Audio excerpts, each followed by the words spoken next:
Dobroveče, poštovani gledaoci. Gledate Kraljevačku hroniku na programu nacionalne televizije Melos. Moje ime je Dubrovka Mališić, a ovo su vesti dana.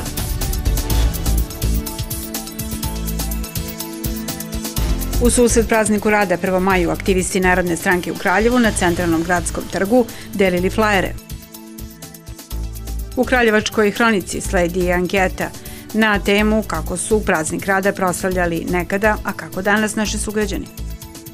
Sećanje na Dan pobjede nad fašizmom 9. maj u Kraljevu će se po prvi put obeležiti besmrtnim pukom, šetnjom od mesta polaganja venaca do centra grada, saopšteno na današnjoj konferenciji za medije Saveta za rodnu ravnopravnost. Mladi kraljevački umetnici Bojan i Nikola Peković sa njihovom grupom Umetnička porodica organizovaće koncert u Velikoj dvorani Kolačeve zadužbine 10. maja.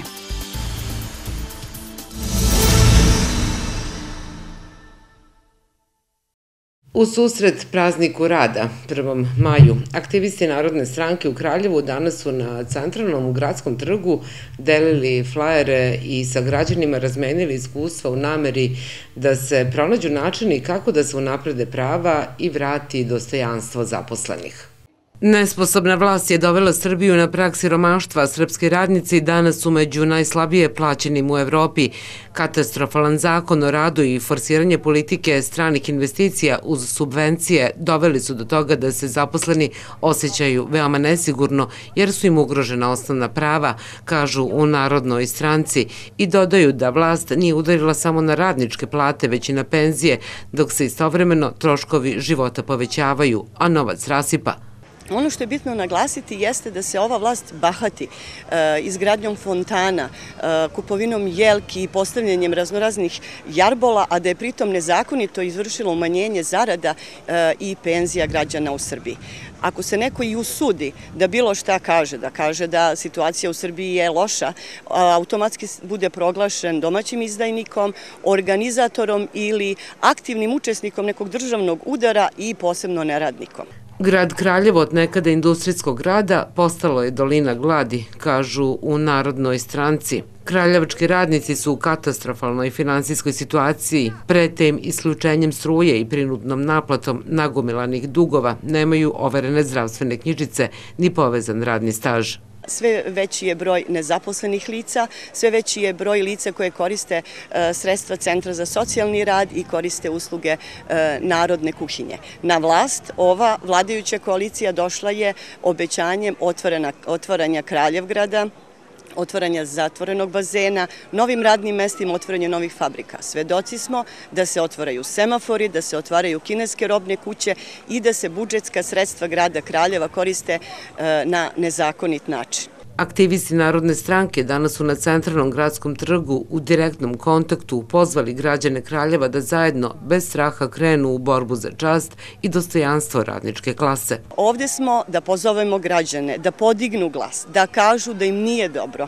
Moramo nešto promeniti, vladajuća koalicija stvari promeniti neće. Njima ova letargija i ovo beznađe odgovara.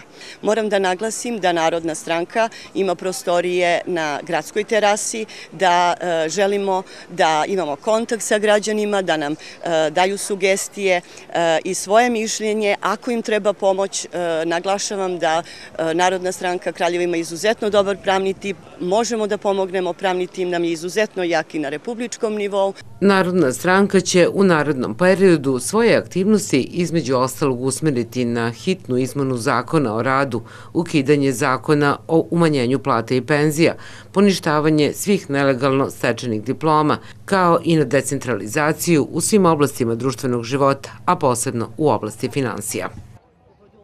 U čitavom svetu sutra se obeležava Međunarodni dan radničkih prava. Ni ove godine neće izostati prvomajski uranak, tradicionalno okupljanje i druženje na izletištima. Kako su Kraljevčani nekada proslavljali ovaj praznik, a kako danas, pogledajte u prilogu koji sledi. Već doveče će mnogi požuriti da na izletištima zauzmu najbolja mesta za tradicionalni prvomajski uranak. Državni praznik u slavu radničkih prava 1. maj nekada je bio svetkovina, simbol radničkog bunta. Međutim, kako vreme odmiče, čini se da takvog bunta više i nema, jer je borba za radnička prava postala borba za radno mesto ili bilo kakav posao. Međutim, ono što povezuje prošla i ova vremena je način praznovanja ovog dana. Stariji sugrađani se prisjećaju kako je to nekada bilo. Više nije što je bilo. A kako ste nekada proslavljali? Lepo, uranak. Sad ne. A zbog čega se to menja godinama? Pa možda i matora. Proslavljamo, ali klasika kući, penzioneri, nema se uslova da se ode negde, da se to proslavi kako treba, kao što je ranije godina to rađeno i tako. Kako ste proslavljali ranije godine? Pa to je bilo izleti u prirodu, malo do Goča, malo do Kamenice i tako. Dok mlađa populacija na praznik gleda kao na samo još jedan povod za okupljanje i proslavlja ga tradicionalno. Planiram s drugarima, idemo u Gledičke planine, nadamo se biti kako treba, da će vreme da posluži i normalno lep provod. Kako proslavljate? Prase, roštilj, pivo. Glasna muzika, roštilj, odmaranje i druženje pod vedrim nebom ili pak mirnija porodična atmosfera svakako su odlična ideja da se iskoriste slobodni dani.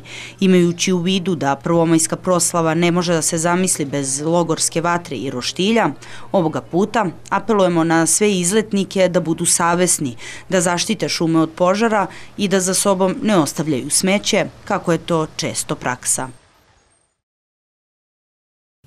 Pojedini sugrađani destinaciju za prvomajske praznike potražili su i u ponudama turističkih agencija. Kako saznajemo, u jednoj od njih najviše interesovanja je bilo za takozvane niskobudžetne ture i jednodnevne izlete do gradova država u regionu. Sudeći po današnjoj poseti građana turističkoj agenciji Pangea, stiče se utisak da je izbor za turističku destinaciju, bilo za dane praznika ili godišnji odmor, sve više tražimo u specijalizovanim agencijama i ništa više ne prepuštamo slučaju. Kako saznajemo od naše sagovornice, za pojedine su prvomajski praznici već počeli i jedna tura je već otišla u Tursku. Mi smo imali grupu za Istanbul, evo koleginica već dole u Turskoj i kaže da je Istanbul inače mnogo milionski grad, neke 15 do 18 miliona ljudi gravitira svakog dana Istanbulu i kaže da je gužva na nivou histerije na licu mesta. U svakom slučaju, pored toga što su putnici bili zainteresovani za niskobudžetne ture, pažnju putnika naših sugrađana najviše u poslednje vreme privlači jednodnevni izlet i kraće ture. Jednodnevni izleti su u intervalu od 2 do 2.500 dinara, pritom je Sarajevo recimo 2.000 dinara, Sofija izlet koji se realizuje 2. maja 2.500 dinara, Segedin je eto 2.700. I vi ste u prilici da za vrlo male novce otputujete u neku metropolu, relativno ili metropolu ili neki veći grad u zemljama u našem bliskom okruženju. Ili da sebe počastite, ne znam, ćevapima na Baš čarši, to su sve niskobudžetna putovanja. Ture do Sarajeva organizuju se sada skoro svake nedelje i nekoliko stotina građana je bilo za njih zainteresovano. Ljudi su nekako nostalgični i rado se odluče za takve ture do Bosne. Cene su do 50 evra, u što ulazi jedno noćenje sa doručkom. Česti su odlasci i za Italiju, za Veneciju, gde za 2 noćenja sa doručkom bi trebalo izdvojiti 89 evra. Interesovanje i uplate prvih rata su počele i za godišnje odmore. Gotovo jedino u ovom trenutku Grčka, mada se ne mali broj putnika opredeljuju za Tursku, jer su hoteli, to su naravno hoteli visoke kategorizacije, izuzetne usluge, to je usluga ultra all inclusive i gotovo da ni dinar više ne potrošite i onda shodno svačijem budžetu ljudi se opredele za letovanje po porodici od 1.000 do, ne znam, 3.000 evra. Ima prosto ponuda za svačiji džep. Odmor ma koliko dana trajao je, kažu psiholozi, jedna vrsta leka za bolji pogled na novi dan. Naravno da, ali pod uslovom da nam dubina džepa i veličina kućnog budžeta mogu dozvoliti da ga i priuštimo. A činjenica je da su ponude turističkih agencija raznolike i to sa odloženim mogućnostima plaćanja. Sećanje na Dan pobede nad fašizmom 9. maj ove godine će se po prvi put u Kraljevu obeležiti besmrtnim pukom. Šetnjom od mesta polaganja venaca do centra grada, rečeno je na današnjoj konferenciji za medije Saveta za rodnu ravnopravnost. Konferenciji je prisustvovao i Sergej Gluščenko, predstavnik Rusije, s obzirom da je besmrtni puk prvi put izveden u Rusiji 2012. godine. Kraljevo i Kraljevčani su do sada 9. maj, Dan pobede nad fašizmom, obeležavali polaganjem venaca na spomenik otpora i pobede u parku kod Kraljevačke železničke stanice i odavanjem pošte poginulim rodoljubima u Drugom svetskom ratu. To će biti praksa i ove godine, ali se Kraljevo pridružilo i ruskoj organizaciji besmrtnog puka, koji će po prvi put biti izveden i u našem gradu. Na taj način šetnjom od parka kod železničke stanice pa ulicom Hajduk Veljkove do centra grada, prosto dati na značaju samom datumu 9. maja, odnosno Danu pobede nad fašizmom. Kako je Sovjetski savez za vreme Drugog svetskog rata podneo najveće gubitke, prva memorijalna manifestacija Besmrtni puk izvedena je u Rusiji 2012. godine. Predstavnik Rusije za organizaciju Besmrtnog puka u Srbiji, Sergej Gluščenko, rekao je na današnjoj konferenciji da mu je izuzetno drago što se ove godine u organizaciju šetnje priključilo i Kraljevo. Besmrtni puk je ne politička organizacija i ona pripada svim ljudima. Mi smo samo inicijatori ovog dešavanja u gradu. Pozivamo sve ljude koji žele da uzmu učešće u šetnji sa nama, da nam se priključe.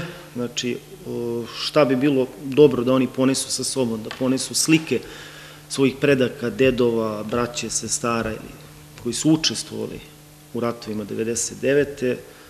Drugom svetskom ratu i Prvom svetskom ratu. Znači, naš cilj je da sačuvamo, kako bih rekao, pamet, odnosno o svim tim ljudima koji su učestvovali. Besmrtni puk će se 9. maja, nakon polaganja venaca u Kraljevu, održati u organizaciji Saveta za rodnu ravnopravnost, a u saradnji sa gradskom upravom. Ovom prilikom predsjednica Saveta za rodnu ravnopravnost Kraljevo podsjetila je da je u redovima Narodno-oslobodilačke vojske na teritoriji Jugoslavije učestvovalo oko 100.000 žena, koje su dale doprinos za oslobođenje.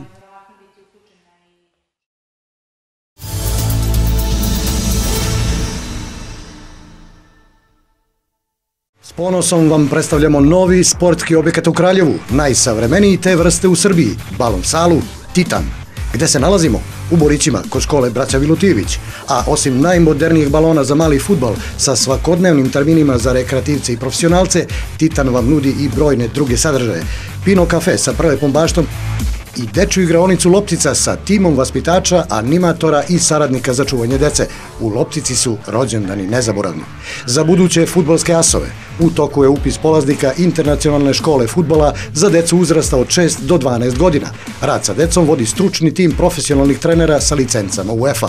Za sve informacije za upis dece u Internacionalnu školu fudbala na telefon 069 25 87 801. Balon sala Titan, Kraljevo. Uspon tehnika na novoj lokaciji bliže vama, u kamenoj zgradi preko puta Lesnine do Supa. Najbolji i najpovoljniji izbor laptopova, kućnih računara i računarskih konfiguracija po vašoj želji, mobilnih i fiksnih telefona, televizora, ekskluzivna ponuda GoPro Action kamera i prateće opreme, veliki izbor malih kućnih aparata i bele tehnike, servis računara, kompletna podrška za radnje i preduzeća, od servisa računara, programskih rešenja do iznajmljivanja multifunkcijskih kolo štampača po najpovoljnijim cenama. Uspon tehnika, vama na usluzi.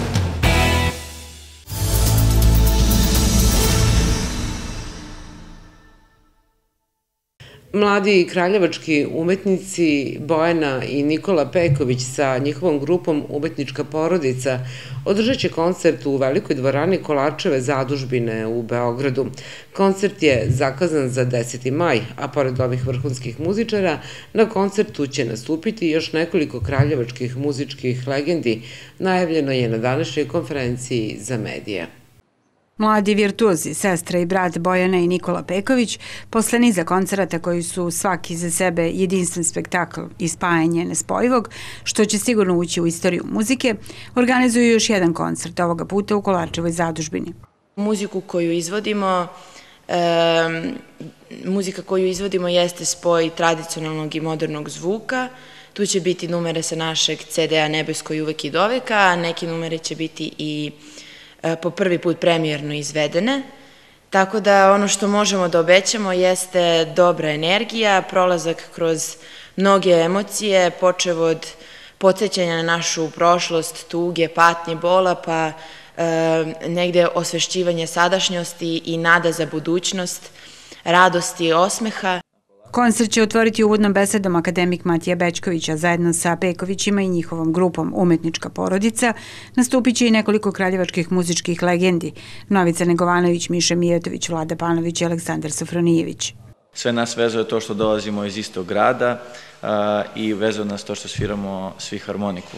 Ovo je prvi put da ćemo se mi naći zajedno na sceni i zaista je veliko zadovoljstvo biti sa svima njima i da na neki način napravimo istoriju i nadam se da ćemo i u buduće možda napraviti neke nove kompozicije. Ono što vas očekuje od njih i od mene na sceni zajedno sa našom umetničkom porodicom jeste jedan splet gde će oni svirati izvorne narodne pesme, dok ćemo mi te pesme obraditi kroz klasičnu muziku. Dakle, uzet ćemo temu od te pesme i svirati je kao klasičnu kompoziciju, što će biti zaista interesantno čuti, recimo, Stanislav Nibar Vodov kao klasičnu kompoziciju ili Oj Moravo kao klasičnu kompoziciju. Lokalna samouprava će kao i do sada podržati organizovanje ovakvog koncerta i omogućiti sugrađanima da odu put Beograda. Mi kao grad, evo, tražimo načina i već smo se dogovorili na određeni način da i grad učestvuje, da pomogne, jer kroz njih dvoje ono što, da kažem, Kraljevo ima, malo ko u Srbiji ima i svakako mi kao grad želimo im i dalje uspešnu i karijeru i život. Mi ćemo sa jednim autobusom za sada pomoći da naši Kraljevčani prisustvuju koncertu. Koncert je zakazan za 30. maj u Kolarčevoj zadužbini. Početak je u 21 čas.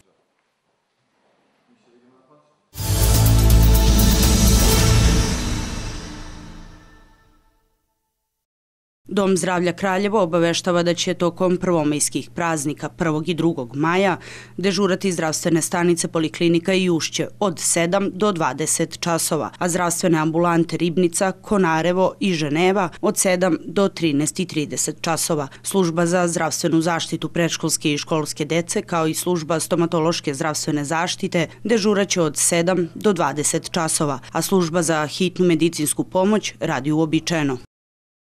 Javno-komunalno preduzeće Čistoća Kraljevo obaveštava sugrađane da služba Parking servis neće raditi u dane praznika 1. i 2. maja 2018. godine. Turistička organizacija Kraljevo će u subotu 5. maja organizovati manifestaciju Maglič Fest. Reč je o srednjovekovnom spektaklu u kome će učestvovati više od 50 vitezova iz 10 različitih viteških družina. Pored 20 borbi, posetioci će moći da uživaju i u nastupima najboljih srpskih grupa koje izvode srednjovekovnu muziku. U prostoru srednjovekovnog grada Magliča tog dana će nastupiti Renesansa, Kosovski božuri, Runo, Heruvimi i još niz izvođača. U podnožju Magliča biće organizovani srednjovekovni bazar, a u samoj tvrđavi će biti predstavljeni stari zanati. Ovim putem turistička organizacija Kraljevo poziva sve građane da budu deo Maglič Festa. Narodni muzej Kraljevo raspisuje nagradni fotokonkurs za učenike starijih razreda osnovnih škola, 7. i 8. razred, i učenike srednjih škola pod tematskim naslovom Grad i ja.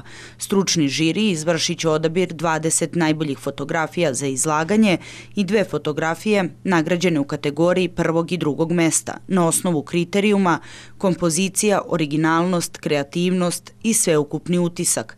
Najuspešniji fotografski radovi biće predstavljeni predstavljeni na izložbi čije će svečano otvaranje biti priređeno 20. juna 2018. godine u dvorištu legata Olivere Radojković-Čolović. Tokom trajanja izložbe posetioci će biti u prilici da kao treću nagradu tajnim glasanjem odaberu i najbolju fotografiju po mišljenju publike. Svi zainteresovani kreativni mladi ljudi od 13 do 18 godina mogu da se prijave za nagradni fotokonkurs do petka 25. maja, tako što će poslati svoje fotografije na mail foto.konkurs@nmkv.rs. Duhovni centar od 28. aprila do 3. maja organizuje pokloničko putovanje do ostrva Egine i poklonjenje moštima Svetog Nektarija Eginskog, svetinjama Atine Evije i poklonjenje moštima Svetog Jovana Ruskog i svetinjama Soluna. Prijave putem telefona 036 324 353.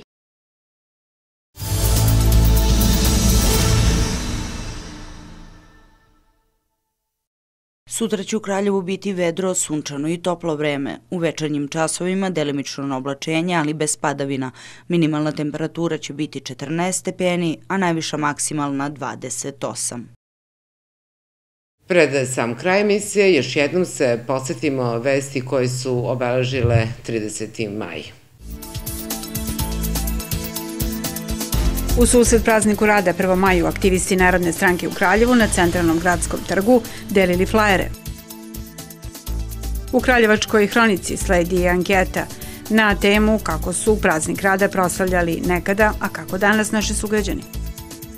Sećanje na Dan pobjede nad fašizmom 9. maj u Kraljevu će se po prvi put obeležiti besmrtnim pukom, šetnjom od mesta polaganja venaca do centra grada, saopšteno na današnjoj konferenciji za medije Saveta za rodnu ravnopravnost. Mladi kraljevački umetnici Bojan i Nikola Peković sa njihovom grupom Umetnička porodica organizovaće koncert u Velikoj dvorani Kolačeve zadužbine 10. maja.